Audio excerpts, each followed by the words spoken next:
আসসালামু আলাইকুম বন্ধুরা। অনেকেই জানতে চেয়েছেন যে কত সেকেন্ড কপি করলে কপিরাইট ক্লেম আসে। ইউটিউবে রুলসে নির্দিষ্ট করে বলা হয়নি যে আপনি 5 সেকেন্ড, 10 সেকেন্ড বা 20 সেকেন্ড কারো ভিডিও ক্লিপ থেকে কেটে নিয়ে আপনার ভিডিওতে ব্যবহার করলে কপিরাইট ক্লেম আসবে। রুলসে বলা হয়নি যে আপনি 10 সেকেন্ড ব্যবহার করলে সেখানে কপিরাইট আসবে না, এমন কোনো রুলস সেখানে নেই। কিন্তু আপনি চাইলে কারো ভিডিওর 5 সেকেন্ড, 10 সেকেন্ড কেটে নিয়ে আপনার ভিডিওতে ব্যবহার করতে পারবেন। এতে আপনার ভিডিওতে কোনো কপিরাইট ক্লেম আসবে না।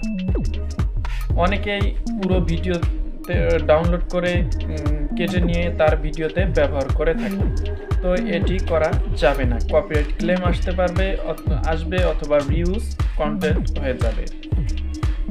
এভাবে না করে নিজের ভিডিওর সাথে কিছু অংশ 5 সেকেন্ড, 10 সেকেন্ড জুড়ে দিতে পারেন, এতে কোনো সমস্যা হবে না। তাই এই বিষয়টি ক্লিয়ার থাকবেন। অন্যের কারো ভিডিও ফুটেজ আপনার ভিডিওতে ব্যবহার না করাই ভালো, নিজে কিছু করার চেষ্টা করুন। সো আশা করি বুঝতে পেরেছেন যে কারো ভিডিও ক্লিপ আপনার ভিডিওতে কত পার্সেন্ট ব্যবহার করলে আপনার ভিডিওতে কপিরাইট ক্লেম আসবে না। অনেকে মনে করেন 50%-এর উপরে কারো ভিডিওর ক্লিপ ব্যবহার করলে সে কপিরাইট ক্লেম দিতে পারে, কিন্তু না। আপনি কারো 20 সেকেন্ড বা 50%-এর নিচে হলেও সে আপনাকে কপিরাইট ক্লেম দিতে পারবে। সে কপিরাইট ক্লেম কিন্তু কোনো ইউটিউব চ্যানেল বা ইউটিউব ক্রিয়েটর স্টুডিও দিয়ে থাকে না। ইউটিউবের কপিরাইট ক্লেম দেওয়া হয় যার কন্টেন্ট আপনি ব্যবহার করবেন সে নিজে আপনাকে কপিরাইট ক্লেম দিয়ে থাকে।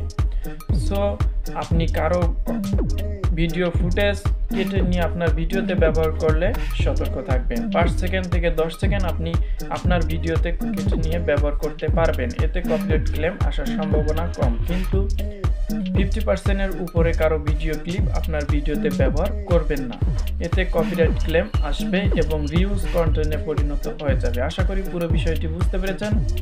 যদি ভিডিওটি ভালো লাগে তাহলে অবশ্যই ভিডিওতে একটা লাইক করবেন, কমেন্ট করে জানিয়ে দিবেন কেমন লাগলো। আর এই চ্যানেলে প্রথমবার এসে থাকলে অবশ্যই সাবস্ক্রাইব করে এই পরিবারের সদস্য হয়ে যাবেন। সবাই ভালো থাকবেন, সুস্থ থাকবেন। আল্লাহ হাফেজ।